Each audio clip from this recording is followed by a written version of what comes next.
bakit wala sa EDSA ngayon? Ang sagot ko, paano pupunta ang 32 million gayong napakarami sa kanila naghihirap? Napakarami ngayon. Kahit gustuhin nilang makasama tayo, walang pamasahe. Tapos, questionin nila yung 200. Kung sino man ang nagbigay sa kanila ng 200 na yon. Na sabi nila, bayad ang mga tao dito. Alam ba nilang kulang yon pamasahe? Diba? Kung meron man, and I'm not saying na meron. Diba? Yan ay galing sa mga pamilya nila, mga OFW natin na gustong-gustong makasama ngayon pero hindi nila magawa dahil nandun sila sa ibayong dagat. Kailangan magtrabaho at malayo sa kanilang pamilya para lang maitaguyod at mailayo sa gutom ang kanilang mahal sa buhay. So paano tayo magkakaroon ng 32 million ngayon? Kung marami sa atin, wala man lang pamasahe papunta rito. That's why kayo na nasa middle class, kayo na nasa upper class, sana samahan nyo kami. Ipaglaban naman natin ang mga tao na walang kakayahang lumaban ngayon. Tama? Sino-sino dito ang mga masasabi nating nasa middle class? Nandyan pa kayo? Kasama pa kayo? Ang mga working class, galing sa kanilang mga trabaho, andito ba kayo ngayon? At yung mga hikaw sa buhay, pero andito pa rin. At sumasama, andito kayo? Nasaan ang mainstream media?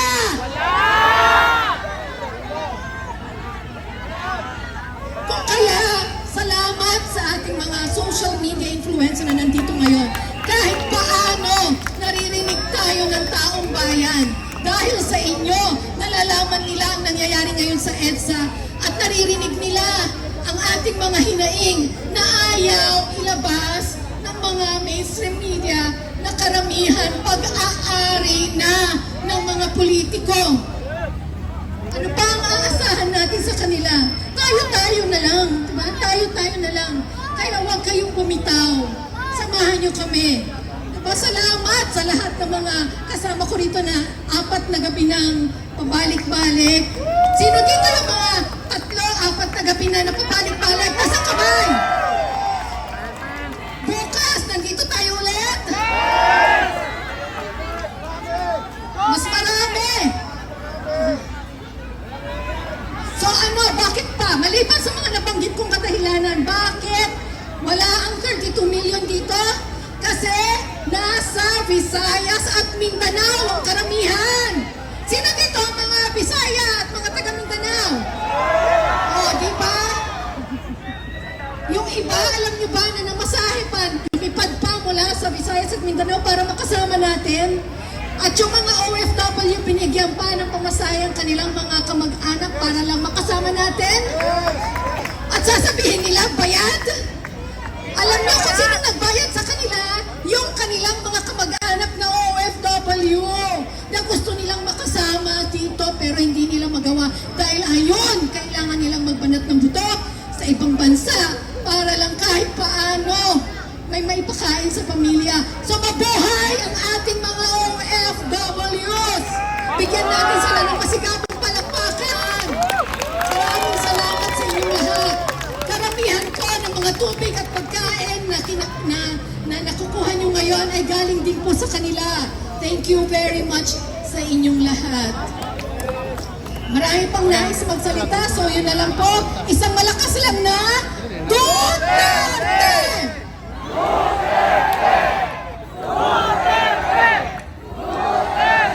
Okay, maraming salamat at ipasa ko na ang mic sa iba naman. Sa inyong lahat, in behalf ng EDSA Friday, yung lagi po nagpupunta sa kada Biyernes dito sa Shrine, na ngayon medyo dumami na. Maraming salamat po sa inyo. Kasi po, ang talagang susi sa pagsigaw sa isang bansa ay ang tao. Pwede po bang palakpakan natin ang bawat isa? Maraming salamat po.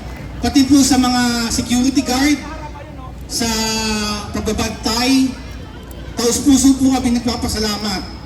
Dahil kung tutuusin, hindi po nila trabaho na yung ginagawa nila ngayon. Kumbaga po, nadoble po yung trabaho nila dahil sa atin. Pero yung ginagawa po natin is para sa bansa. Ganun pa man, sa mga security guard, maraming pong salamat sa inyo. Sa mga kapulisan, maraming salamat din po sa mga kapulisan. Kahit na yung PNP chief nyo ay may saltek. Kasi po yung PNP chief nyo talaga sa buong buhay ko po kasi ngayon lang ako nakakita ng PNP chief na tila kinukonsinti pa yung droga.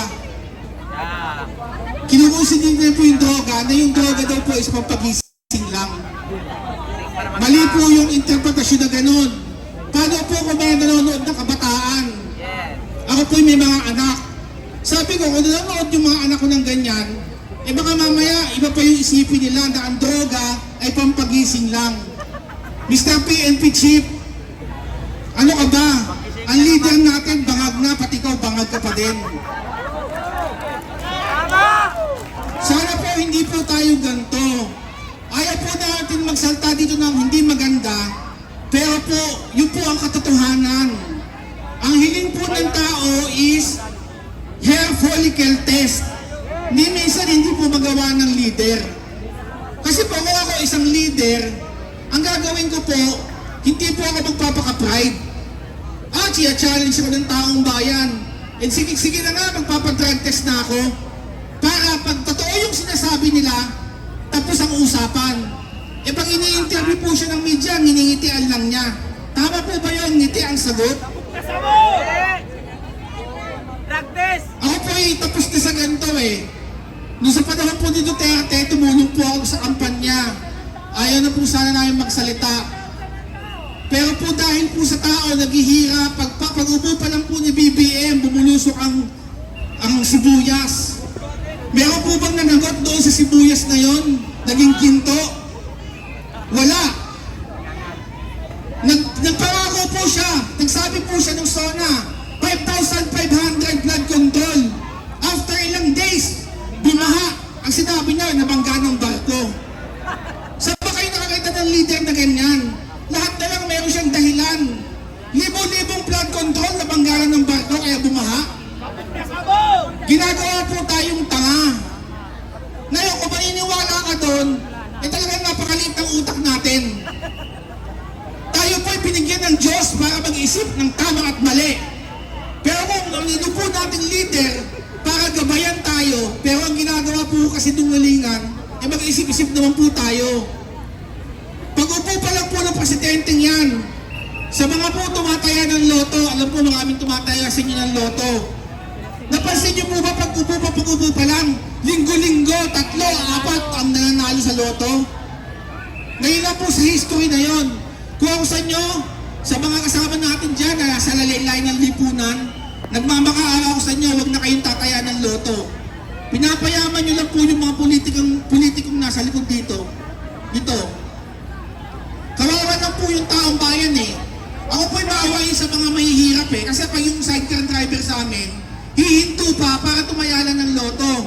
Napupunta po yung binabayad ng 20 pesos sa mga politiko. Itong bansa po ito, naging ayuda capital of the Philippines na. Puro tayo ayuda. Dapat po nga makasuhan yung yung nag-aaral ng ayudang ganyan Bakit po ba? Tinuturuan nila ang tao na maging tamad. Yung ayuda po niyan, sa mga mababa po ang utak, tuwang-tuwa na yan. Mahirap po Alam niyo kung bakit hindi nila inaangat ang Pilipinas sa kahirapan? Kasi po ang mga politiko magpapangako yan. Para yung kahirapan hindi maalis at sa kakapangako nila, sila po yung parang inaano ng mga may hirap na ay tutuparin niya. Alam niyo marami pa akong gustong sabihin Pero meron lang akong konting kwento sa inyo. Alam niyo na po ba yung kwento ng demonyo, yung umakyat yung isang politiko at hinarang ni San Pedro? Isi-share ko lang po sa inyo. Nung umakyat po yung isang politiko, sabi ni San Pedro, bakit ka andito? Saan mo ba gusto? Sa langit o sa impyerno? Ang sagot po niya ay, pangit daw doon sa impyerno Sa langit na lang? O sige, pinutin mo yung ng elevator na yan, papunta sa langit. Bituwang-tuwa yung politiko. Pag puntot niya sa elevator, bumaba taas. Baba taas, biglang bumukas. Pagbukas niya, ang baho. Sobrang baho. Tapos yung mga tao, lakad dito, kaliwat kanan, pabalik-balik. Sabi niya, bakit ganito yung sa impyerno? Ay sa langit, mabaho. Bumalik siya kay San Pedro, sabi niya, San Pedro, doon na lang ako sa impyerno. Pagpasok niya, sobrang baho, amoy hotel. Tapos yung mga nakikita niyang kumpare, nag-golf, nakangiti. Pagkakit niya, sige po San Pedro, doon na lang po ako sa impyerno. Sigurado ka? Opo, kasi andun yung mga kumpare ko ang dami nila doon. Pagbalik niya doon, biglang bumaho. Sabi niya, bakit ang baho na ngayon? Ang sangsang ng amoy. Tapos yung mga tao, walang pating sa kakaiyak. Iyak ng iyak, kabulgul na kabulgul. Bumalik siya. San Pedro, ayaw ko na po sa impyerno, ang baho. Bakit po gano'n? Kahapon lang ang bango-bango doon. Camping period yun kahapon eh. Kaya pala ganyan eh. Ganon din po yung ginagawa ng politiko sa atin. Pag nangangampan niya, puro pangako. Sana po sa darating na eleksyon, mag-isip-isip tayo ng tama, hindi umot popular, paboto nyo. Isipin po natin ng tama. Sa kayo po yung mga kasama nyo sa bahay, bigyan nyo po ng enlightenment na sana magising-gising na. Padamihin po natin itong taong sa EDSA, magdasal po tayo pag-uwi, gabayan tayo ng Diyos, para po, bago naman tayo mamaalam sa mundong ibabaw, meron tayo ma-share na maganda para sa bansa. Mabuhay po ang Pilipinas, sa mga gwardiya, pulis, sa mga tao dito, maraming salamat po.